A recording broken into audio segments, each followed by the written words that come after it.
Hello दोस्तों, आज का हमारा टॉपिक है यूपी बोर्ड सॉल्यूशन क्लास 12 समान हिंदी गद्य गरिमा का चैप्टर 6 हम और हमारा आदर्श, जो कि डॉक्टर एपीजे अब्दुल कलाम द्वारा लिखा गया है। तो दोस्तों, आज की वीडियो में हम इस चैप्टर के गद्यांश पर आधारित प्रश्नों का उत्तर लिखेंगे। देखिए प्रश्न हमारा क्या दिया है, दिए गए गद्यांशों को पढ़कर उन पर आधारित प्रश्नों के उत्तर लिखिए। तो यह देखते हैं हम गद्यांश पहला हमारा क्या है।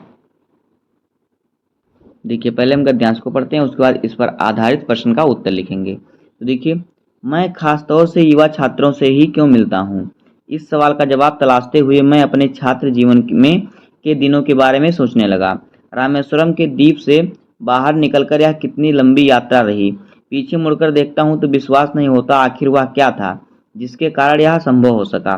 महत्वाकांक्षी कई बातें मेरे दिमाग में आती हैं। मेरा ख्याल है कि सबसे महत्वपूर्ण बात यह रही कि मैंने अपने योगदान के मुताबिक ही अपना मूल्य आंका। बुनियादी बात जो आपको समझनी चाहिए वह यह है कि आप जीवन की अच्छी चीज़ों को पाने का हक है, उनका जो ईश्वर की दी हुई हैं। जब तक हमारे विद्यार्थियों और युवाओं को यह भरोसा नहीं होगा कि वे विकसित भारत के नागरिक बनने के योग्य हैं, तब तक वह जिम्मेदार और ज्ञानवान नागरिक भी कैसे बन सकेंगे। तो ये हमारा गद्यांश है। अब हम इस पर आधारित प्रश्न का उत्तर लिखेंगे। देखिए पहला प्रश्न हमारा क्या है। देखिए, उपयुक्त गद्यांश के पाठ और लेखक का नाम लिखिए। तो देखिए, प्रस्तुत गद्य अवतरण हमारी पाठ्य पुस्तक के गद्य गरिमा में संकलित डॉक्टर एपीजे अब्दुल कलाम के तेजस्वी मन से हम और हमारा आदर्श का संवादित अंश है। मतलब हम और हमारा आदर्श जो चैप्टर है उसका एक अंश है, एक गद्यांश वहां से लिया गया है। अगला प्रश्न देखिए हमारा क्या है, रेखांकित अंश की व्याख्या कीजिए। तो देखिए हमारा रेखांकित अंश कहाँ से, जब तक से लेके हमारा है बन सकेंगे। तो इसका हमें रेखांकित अंश की व्याख्या करना है, तो इसकी व्याख्या करते हैं। देखिए रेखांकित अंश की व्याख्या, अनेकानेक उपलब्धियों एवं प्रसिद्धियों के धनी डॉक्टर एपीजे अब्दुल कलाम ने प्रस्तुत अंश के माध्यम से भारतीय युवाओं को यह बताना चाहा कि जब तक उन्हें यह विश्वास नहीं होगा कि वे देश के नागरिक बनने की संपूर्ण योग्यता स्वयं रखते हैं, तब तक वह एक जिम्मेदार और ज्ञानवान नागरिक नहीं बन सकते। अर्थात जब तक व्यक्ति को अपनी कीमत का आकलन नहीं होगा, तब तक वह महत्वपूर्ण कार्य नहीं कर सकता।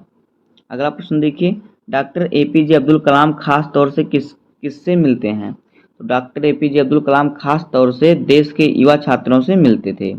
अगला प्रश्न देखिए,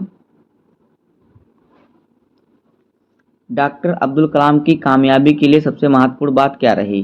तो देखिए उत्तर, डॉक्टर एपीजे अब्दुल कलाम की कामयाबी के लिए सबसे महत्वपूर्ण बात यह रही कि उन्होंने अपने योगदान के मुताबिक ही अपने मूल्य का आकलन किया।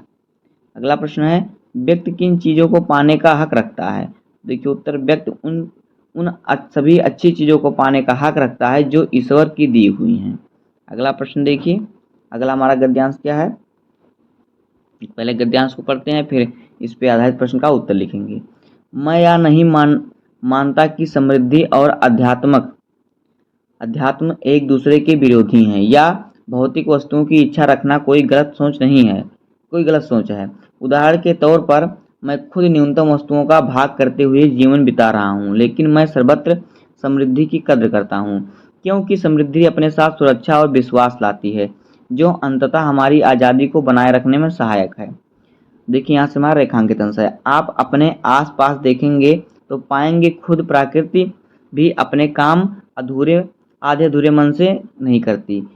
किसी बगीचे में जाइए, मौसम में आपको फूलों की बहार देखने को मिलेगी, अथवा ऊपर की तरफ ही देखें या ब्रह्मांड आपके अनंत तक फैला दिखाई देगा, आपके यकीन से भी परे।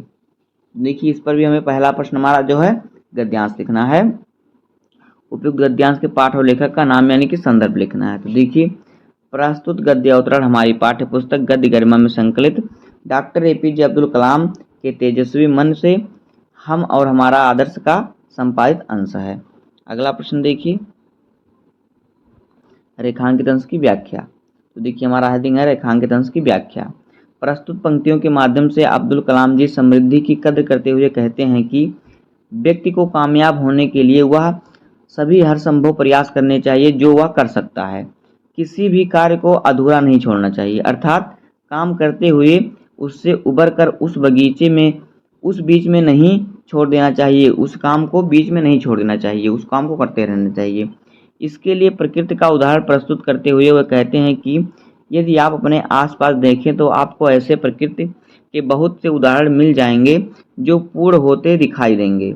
यानी प्रकृति अपने किसी भी काम को अधूरे मन से नहीं करती।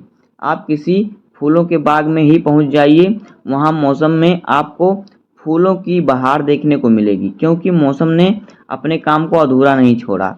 या फिर आप अपने ऊपर की ओर ही देखें तो आपको यह ब्रह्मांड इस तरह विस्तृत दिखाई देगा जिसका कोई अंत नहीं है, जहाँ तक आप सोच भी नहीं सकते। अर्थात यह नभ भी हमें विस्तृत होने का यानी पूर्णतया संदेश देता है।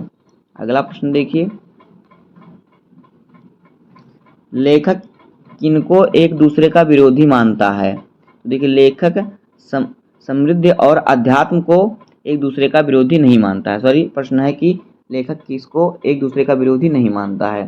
तो लेखक समृद्धि और अध्यात्म को एक दूसरे का विरोधी नहीं मानता। अगला प्रश्न देखिए, डॉक्टर कलाम समृद्धि समृद्धि की कद्र क्यों करते हैं? डॉक्टर कलाम समृद्धि की कद्र इसलिए करते हैं क्योंकि समृद्धि अपने साथ सुरक्षा और तथा विश्वास लाती है, जो अंततः हमारी आज़ादी को बनाए रखने में सहायक है। अगला प्रश्न देखिए, प्रस्तुत गद्यांश में लेखक ने अपने छात्रों को क्या संदेश दिया है? तो प्रस्तुत गद्यांश के माध्यम से लेखक ने अपने छात्रों को प्रगति करने के लिए किसी भी कार्य को पूर्ण करके ही चैन लेने का संदेश दिया है। तो दोस्तों, इस प्रकार से इस पर गद्यांश पर आधारित प्रश्नों का उत्तर हो जाएगा। उम्मीद है कि आपको वीडियो पसंद आया होगा। अगर आपको वीडियो पसंद आया हो तो वीडियो को लाइक कर दीजिएगा और चैनल पर नए हैं तो सब्सक्राइब कर दीजिए। मिलते हैं किसी नेक्स्ट वीडियो में, तब तक के लिए धन्यवाद। जय हिंद।